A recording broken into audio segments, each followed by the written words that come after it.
سب سے بڑے معنی اور سب سے واضح اور کلیئر معنی اس کے یہ ہے کہ محبت جو کو ہم کہتے ہیں نا محبت کرو ان سے محبت کرو، سب سے پہلی چیز اس میں کیا آتی ہے؟ وہ آتی ہے معرفت کی، ان کی معرفت حاصل کرنا،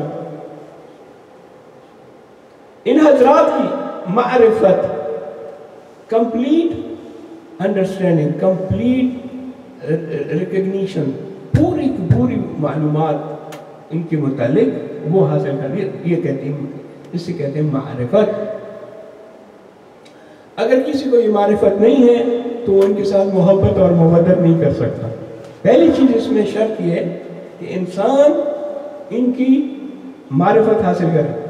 من ماتا ولم يعرف امام زمانے ماتا میتت جاہلیہ، جو شخص بھی اس حال میں مرا کہ ان اپنے زمانے کے امام کی معرفت نہیں رکھتا، من لم یعرف اعتراف معرفت کے معنی میں، ماتا میتت جاہلیہ، وہ جاہل کی موت مرا۔ اسلام سے پہلے کا جو دور ہے اس کو عہد جاہلیت کہتے ہیں، ایج آف اگنورنس۔ وہ جاہل مرا کیونکہ ان کی معرفت ہی نہیں ہے۔ عزیزان گرامی، چند اصطلاح پیش کرتا ہوں تاکہ معرفت واضح ہو اور بات کو آگے بڑھاؤں۔ ہمارے ہاں ایک اصطلاح ہے، کہتے ہیں کہ فلاں کے ساتھ میرا رابطہ ہے۔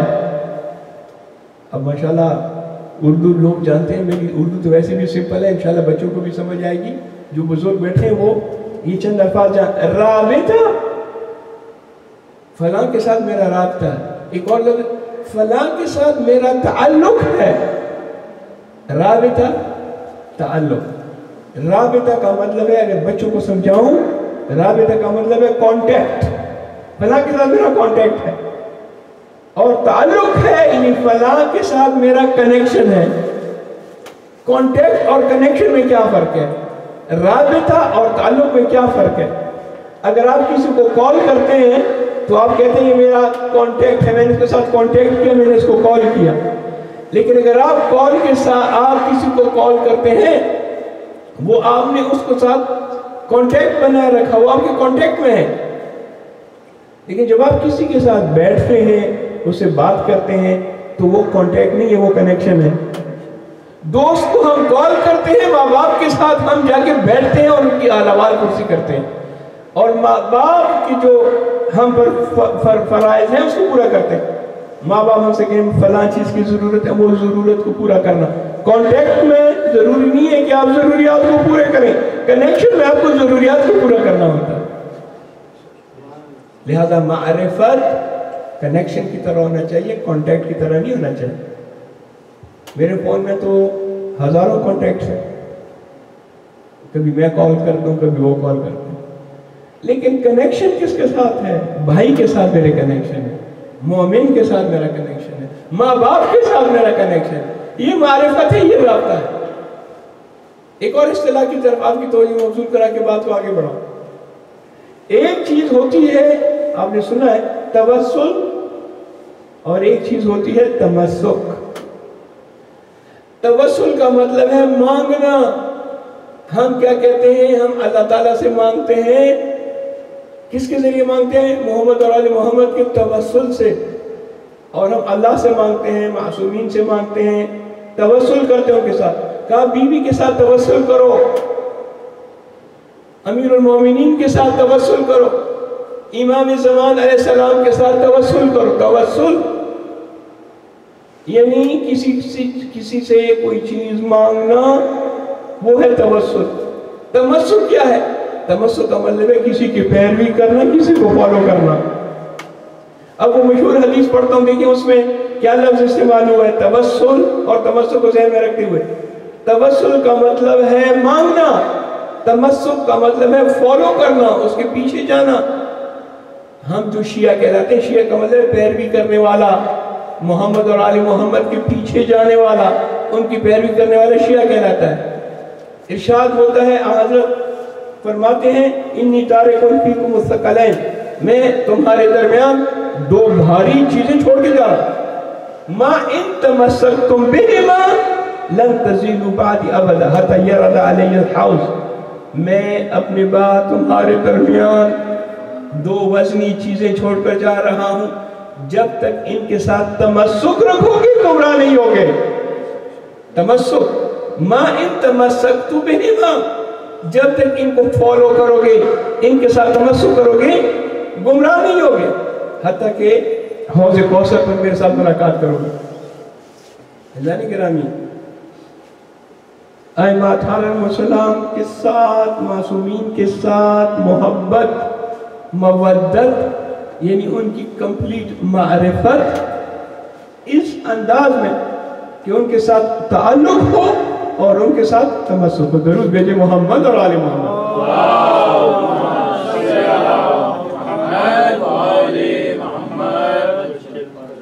ہم نے غور فرمایا کہ جب ہم ولایت اور مودت کی بات کرتے ہیں ائمہ اطہار کے ساتھ، چہارہ معصومین کے ساتھ، تو وہ ولایت، وہ محبت اور مودت ایسی ہونی چاہیے کہ جس میں تمسک ہو، جس میں تعلق ہو۔ عزیزان گرامی، امام علیہ السلام کے جب حالات پڑھتے ہیں، ان کی زندگی کے حالات جب ہم پڑھتے ہیں، تو اس میں ایک چیز جو کہ بار بار ہمارے ان کی زندگی کے حالات میں ہمیں ملتی ہے، وہ ایسے حالات تھے کہ جو نامساعد تھے، اور اس میں شیعہ دشمنی عروج پہ تھی، اور اسی کو کہتے ہیں شیعہ پرسیکیوشن، یعنی شیعوں کے ساتھ دشمنی کرنا۔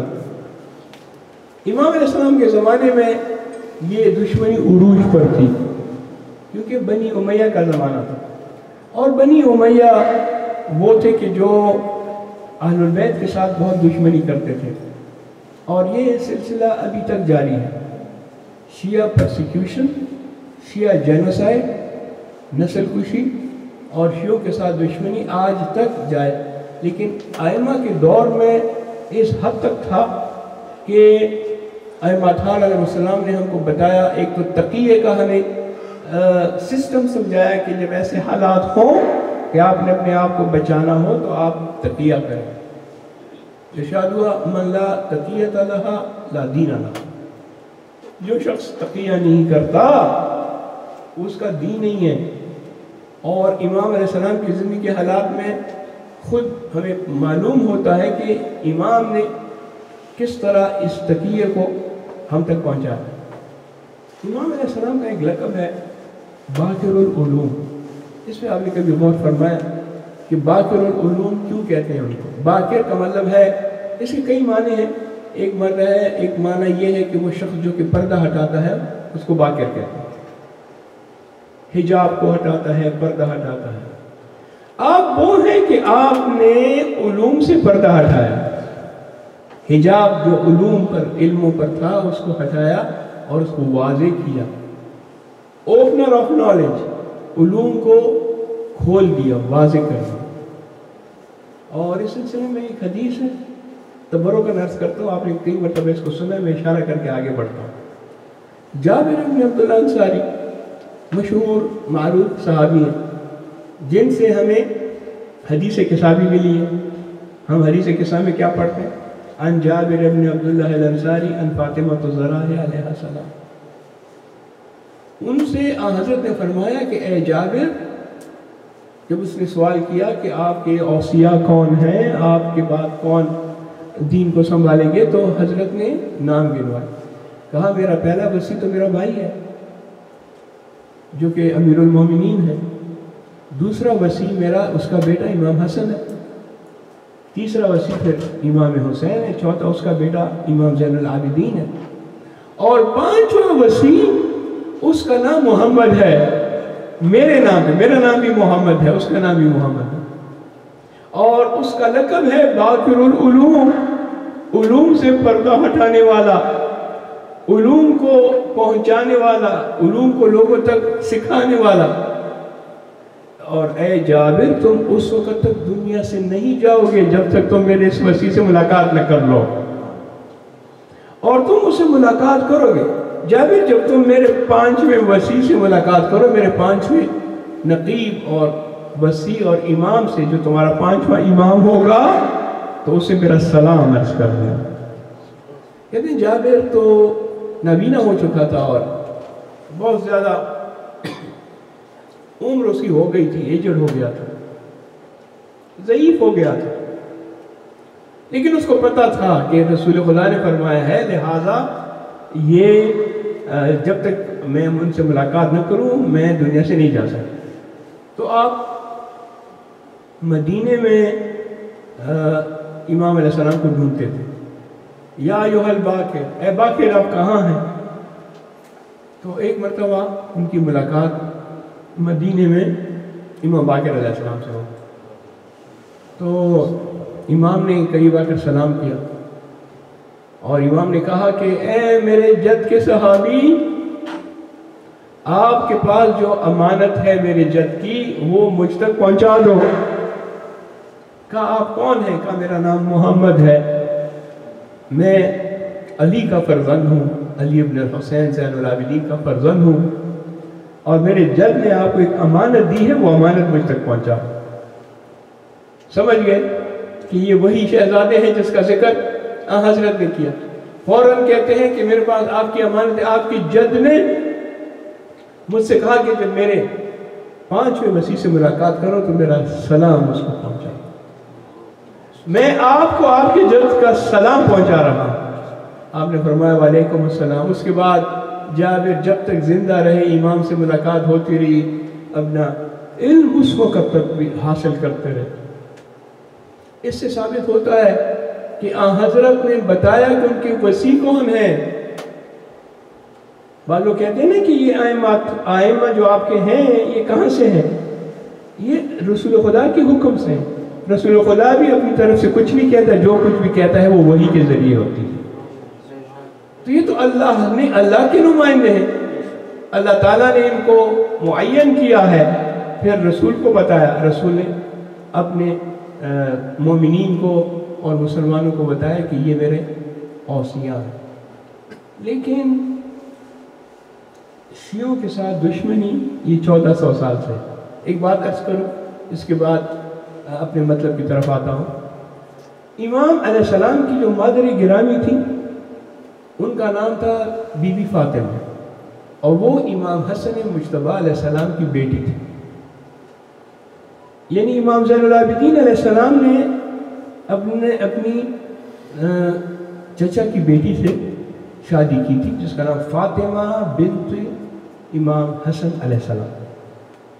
اس اعتبار سے اگر آپ امام باقر علیہ السلام کا حسب اور نسب دیکھیں تو معلوم ہوتا ہے کہ ماں کی طرف سے بھی آپ فاطمی تھے اور باپ کی طرف سے بھی فاطمی تھے۔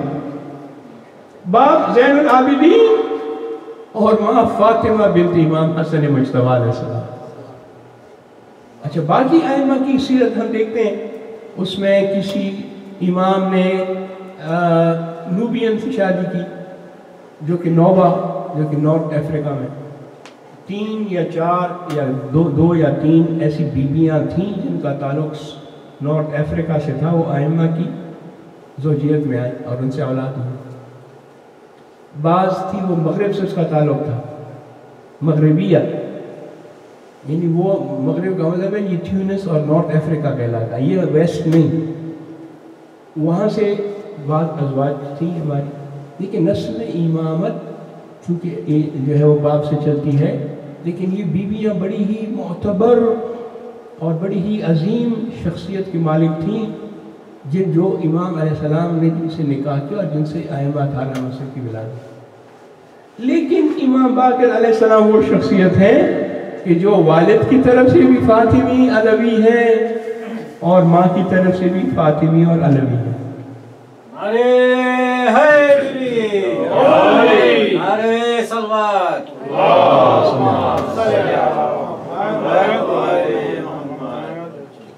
عزیزان گرامی، ائمہ کی جو حالات تھے اس میں ایک چیز یہ ہوتی تھی، امام ہمیشہ اپنے شیعوں کی حفاظت کرتا تھا اور ان کے ساتھ کانٹیکٹ میں رہتا تھا، ان کے ساتھ تعلق ہوتا تھا اپنی شیعوں کے ساتھ، اور انسٹرکشنز ہوتے تھے ائمہ کی طرف سے اپنے چاہنے والوں کو، اپنی شیعوں کو، اس کے مطابق جو اس کے چاہنے والے ہیں وہ عمل کرتے تھے۔ لیکن جو شیعہ دشمنی تھی وہ اسی وقت سے تھی جب رسول خدا زندہ تھے، اس زمانے سے یہ شیعہ دشمنی۔ اور ایک شخص کا واقعہ ہے، ظاہراً اس کا نام ہے بریدہ، وہ کہتا ہے کہ میرے دل میں امیر المومنین علیہ السلام کے لیے بغض آ گیا تھا اور میں اس کو پسند نہیں کرتا تھا امیر المومنین۔ وجہ کیا تھی؟ بیت المال تقسیم ہو رہا تھا، مال غنیمت، کسی جنگ کا مال غنیمت، تو اس میں مجھے یہ اچھا نہیں لگا کہ حضرت امیر المومنین نے جو تقسیم کیا اس تقسیم پہ مجھے اعتراض تھا کہ ایسا تقسیم نہیں کرنا چاہیے، بعض لوگوں کو زیادہ ہونا چاہیے، بعض کا حصہ زیادہ، بعض کا حصہ کم۔ تو اس وجہ سے میرے دل میں امیر المومنین کے لیے بغض تھا، لیکن بعد میں نے ریئلائز کیا کہ یہ تو ٹھیک نہیں ہے، یہ تو اچھی بات نہیں ہے، اور مجھے یہ حضرت امیر المومنین کی اتنی بڑی شان ہے تو مجھے ان سے بغض نہیں کرنا چاہیے۔ کہتا ہے کہ میں حضرت کے پاس آیا اور میں نے اس کو دل کی بات کی کہ یا رسول اللہ، میرے دل میں آپ کے چچا زاد کے لیے یہ بغض اور کینہ ہے، آیا اس کی معافی ہو سکتی ہے؟ حضرت خاموش ہے۔ لیکن میں نے پھر سوال کیا اور کہا کہ یا رسول اللہ، کوئی ایسا طریقہ ہو سکتا ہے کہ مجھے جو ہے میرا یہ گناہ معاف ہو جائے اور میں پھر سے صاف اور پاک ہو جاؤں؟ کہتے ہیں کہ پھر بھی رسول خدا خاموش رہے، جواب نہیں دیا۔ کہتے ہیں کہ میں نے تیسری مرتبہ کہا کہ یا رسول اللہ، اگر آپ اجازت دیں تو آپ اپنا ہاتھ آگے بڑھائیں تاکہ میں آپ کی ہاتھ پر دوبارہ اسلام کی بیعت کروں۔ مجھے ایسا محسوس ہوا کہ رسول خدا خاموش ہیں، یہ جو بغض اور کینہ میرے دل میں علی علیہ السلام کے لیے آیا ہے، اس کی وجہ سے میں اسلام سے خارج ہو گیا،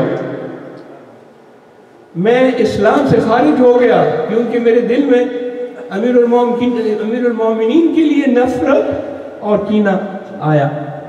تو میں نے تیسری مرتبہ کہا کہ آپ ہاتھ آگے بڑھائیں تاکہ میں آپ کے ہاتھ پر بیعت کر کے دوبارہ مسلمان ہو جاؤں۔ کہتے جیسے میں نے کہا، رسول خدا نے اپنا ہاتھ آگے بڑھا دیا۔ رسول خدا نے ہاتھ آگے بڑھایا، میں نے رسول خدا کا ہاتھ پکڑ کر چوم کر دوبارہ اسلام کی بیعت کی، اسلام سے خارج ہو گیا تھا، دوبارہ اسلام کے اندر آیا۔ ان امیر المومنین سے بغض رکھنا انسان کو اسلام سے خارج کر دیتا ہے اور اس کو دوبارہ بیعت کرنی ہوتی ہے۔ یہ امیر المومنین جس کی یہ اتنی بڑی شخصیت، اس کو اس کے ساتھ نفرت اور کینہ کرنا، یہ شیعہ دشمنی نہیں ہے تو کیا ہے؟